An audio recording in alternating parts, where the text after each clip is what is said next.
Ce podcast vous est offert par Luminus, le partenaire énergie de votre entreprise.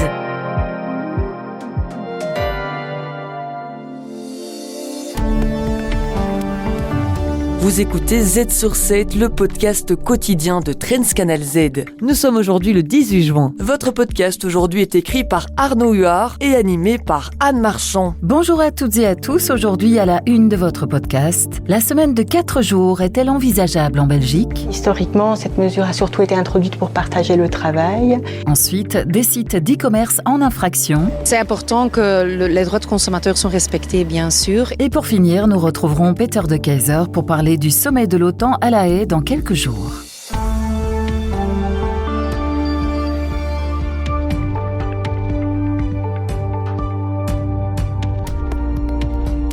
Z sur 7 à la une.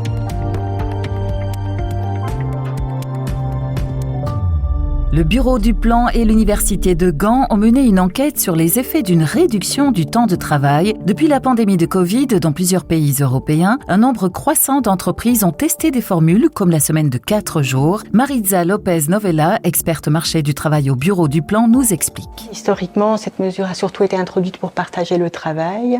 Mais aujourd'hui, on voit que c'est beaucoup plus une mesure qui est utilisée par le management, par les employeurs, pour pouvoir améliorer les conditions de travail au sein des entreprises et de cette manière augmenter le bien-être, mais aussi la productivité des travailleurs. Les auteurs de l'étude ont demandé à un échantillon d'entreprises de réduire collectivement le temps de travail d'au moins 2 heures par semaine en maintenant les salaires et de le faire pendant 6 mois. Maritza Lopez Novella. Au départ, on avait en gros un groupe de 25 entreprises qui étaient très intéressées. Au fur et à mesure que la procédure avançait, on s'est retrouvé avec 4 entreprises qui l'ont finalement fait, dont une seule qui a accepté aussi de partager les données avec nous avant, pendant et après l'introduction de la réduction de temps de travail, ce qui montre quand même que l'implémentation de la réduction du temps de travail est difficile pour les entreprises. Les difficultés rencontrées varient d'une entreprise à l'autre. Pour certaines, c'est le coût qui est trop élevé. Pour d'autres, c'est l'organisation qui est complexe à mettre en place. Plusieurs conditions doivent être réunies pour que la semaine de 4 jours soit considérée comme réalisable par les entreprises. Maritza Lopez Novella nous explique ces conditions. Elles doivent par exemple voir des bénéfices très clairs à l'introduction de cette réduction du temps de travail, par exemple en termes de recrutement ou de rétention. Elles doivent aussi être rassurées en termes de faisabilité logistique et financière. Donc il faut pouvoir accommoder le nouveau régime dans le type d'activité de l'entreprise. Et troisièmement, il faut un environnement favorable, c'est-à-dire une sécurité juridique. L'enquête était une commande du gouvernement précédent. La nouvelle majorité fédérale n'a pas demandé de poursuivre le travail d'études sur la semaine de 4 jours. Z sur 7 à la une. En Belgique, plus de 11 000 sites d'e-commerce sont actifs, mais opèrent-ils tous dans la légalité ? C'est loin d'être le cas selon les résultats d'une campagne de contrôle du SPF Economy. Sur 250 sites contrôlés, seuls 10 n'étaient pas en infraction. Grete de Cocker, directrice générale de Bicom. Il y a une sorte de tsunami de règles qui sont venues vers le digital et donc on voit que l'adaptation vers l'entrepreneur et vers le boutique en ligne est quand même énorme parce que la réglementation se focalise pas seulement sur le site web lui-même, mais aussi sur le logistique, sur l'emballage, sur tout qui est autour de l'e-com.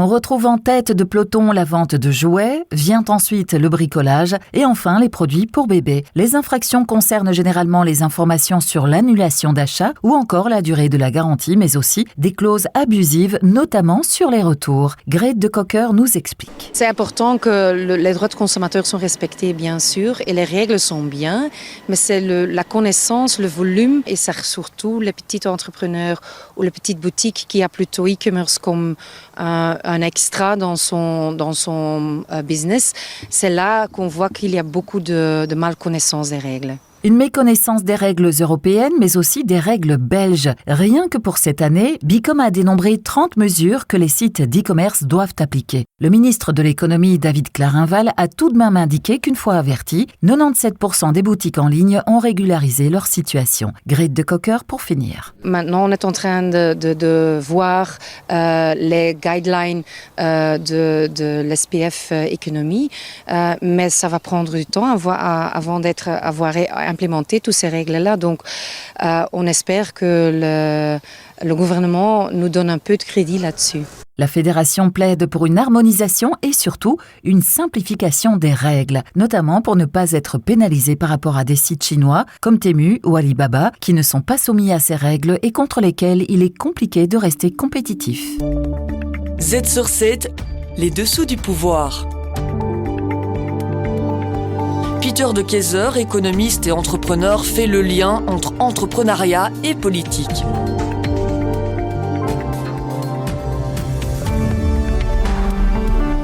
Le sommet de l'OTAN à La Haye, les 24 et 25 juin 2025, se tient à un moment charnière pour l'Alliance. Sous la pression de tensions géopolitiques croissantes, les États-Unis exigent une forte augmentation des budgets de défense, une demande qui divise l'Europe. Tout d'abord, quels sont les thèmes principaux du sommet de l'OTAN ?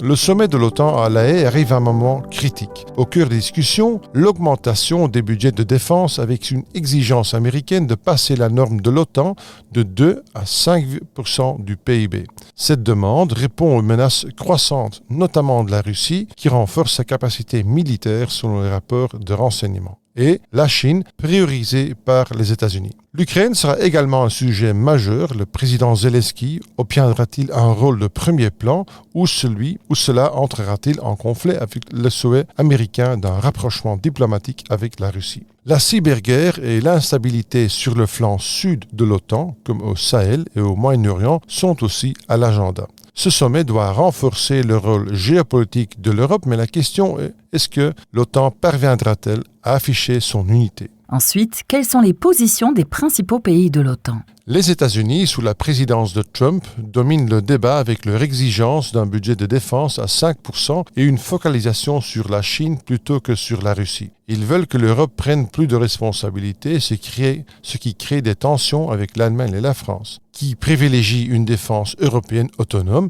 mais peinent à en assumer les coûts. La Pologne, qui dépense déjà plus de 4% de son PIB pour la défense, insiste sur une ligne dure contre la Russie, soutenue par les États baltes, qui alertent sur l'accumulation militaire russe. Les Pays-Bas, pays hôtes, plaident pour l'unité et mettent l'accent sur la cyberdéfense, mais sont coincés entre les États-Unis et leurs alliés européens. La Belgique, quant à elle, s'oppose. Avec seulement 1,3% de son PIB actuellement, elle cherche 7 milliards d'euros pour atteindre les 2%, sans parler des 5%. Le gouvernement de Wever semble divisé. Certains partis craignent des coupes dans les dépenses sociales. Le secrétaire général de l'OTAN, Mark Rutte, tente de négocier un compromis autour de 3,5% d'ici 2032. Mais l'écart entre les pays riches et moins riches reste important. Est-ce que la protestation belge contre la norme de 5% est réellement sérieuse ? La résistance politique intérieure de la Belgique à la norme de 5%, équivalent à peu près 30 milliards d'euros par an, contre 7,5 milliards actuellement,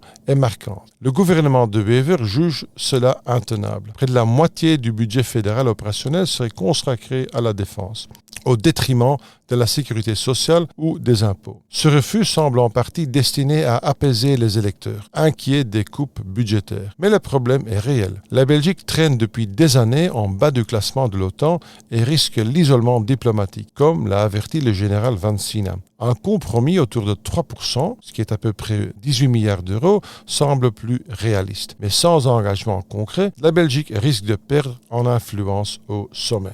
Et pour finir, à quoi s'attendre des résultats du sommet ? Le sommet de l'OTAN aboutira probablement à un compromis sur les budgets de défense. Peut-être une augmentation progressive à 3,5% d'ici 2032, comme proposé par Rutte. Une norme stricte de 5% semble irréaliste face à l'opposition interne de plusieurs pays comme la Belgique. L'Ukraine recevra probablement un soutien symbolique, mais pas une participation pleine en raison de la pression américaine. Des décisions sur la cyberdéfense et la coopération avec les partenaires indo-pacifiques contre la Chine sont probables. Cependant, le sommet pourrait révéler des fractures au sein de l'OTAN, surtout si l'Europe et les États-Unis continuent de diverger sur leurs priorités. Pour la Belgique, présenter un plan de croissance crédible est crucial pour éviter la marginalisation. La Haye sera, quoi qu'il arrive, un tournant géopolitique.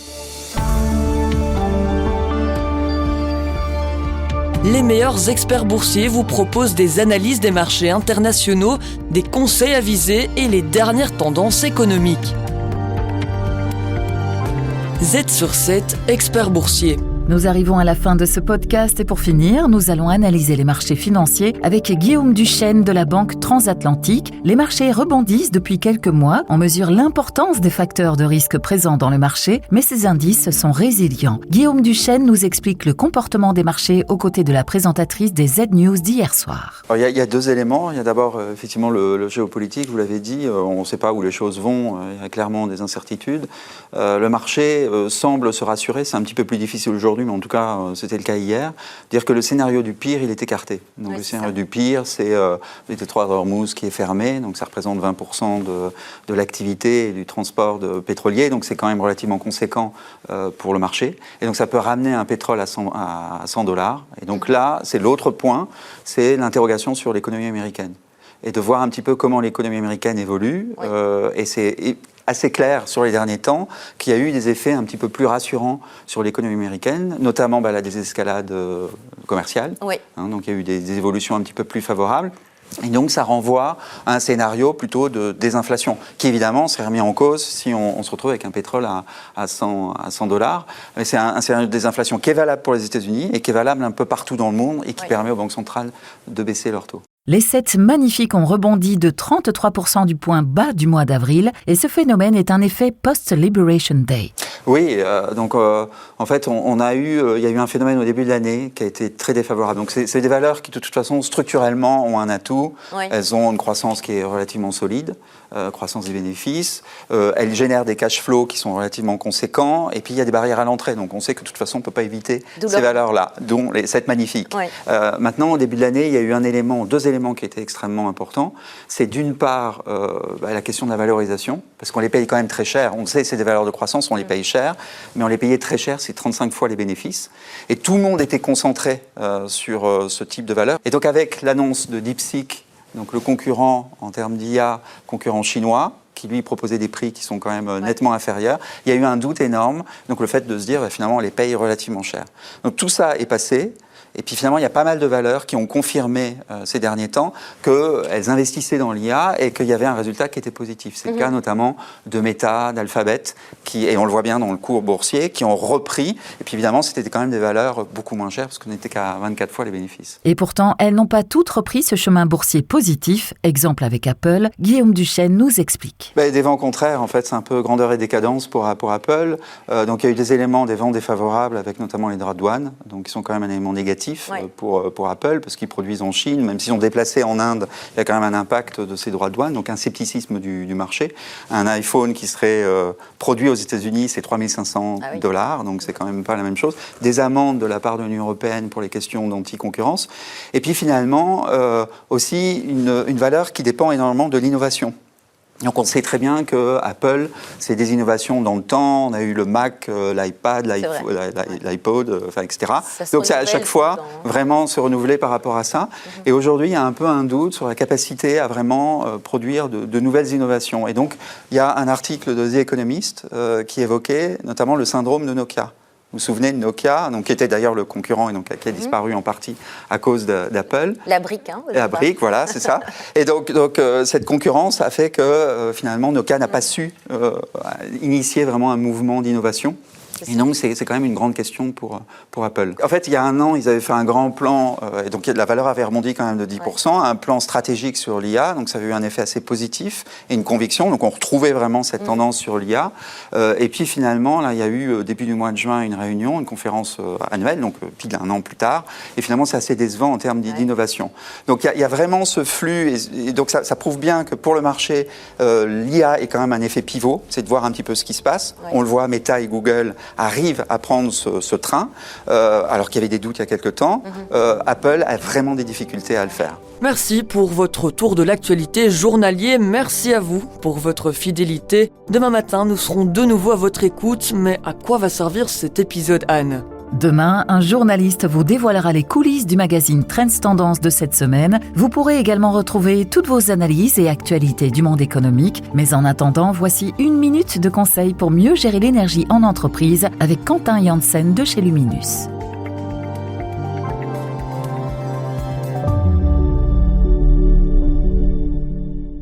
Mieux gérer l'énergie au sein de votre entreprise ? Ça commence par l'expertise de Luminus. Bonjour, je suis Quentin Janssen, directeur B2B chez Luminus. Avec mon équipe, nous aidons les entreprises dans l'électrification de leurs besoins. Aujourd'hui, je vais vous expliquer comment gérer intelligemment un surplus d'énergie solaire. On pense souvent que plus il y a du soleil, mieux c'est pour la production d'énergie solaire. Mais ce n'est pas toujours vrai. Quand il fait très beau, surtout entre midi et 14h, l'ensemble des installations solaires de Belgique, qui représentent plusieurs milliers d'installations, injectent leur production en même temps sur le réseau. Résultat, l'offre dépasse la demande. Cela fait parfois chuter les prix de l'électricité qui peuvent devenir négatifs. Et dans ce cas, il vous faudra payer pour injecter votre énergie sur le réseau. Ce n'est pas quelque chose qui arrive tous les jours, mais c'est de plus en plus fréquent, surtout au printemps ou en été. Mais heureusement, il existe une solution intelligente. Réduire temporairement la production de votre enrouleur et ainsi votre production restera couverte et vous limiterez le surplus injecté sur le réseau. Grâce à cette modulation de puissance, on évite de surcharger le réseau et on garde la valeur de ce qu'on produit. On optimise ainsi le tout. Parce qu'au fond, chaque kilowattheure compte. Vous souhaitez en savoir davantage ? Visitez notre site web luminus.be/smartkits. Luminus. Ensemble, faisons la différence.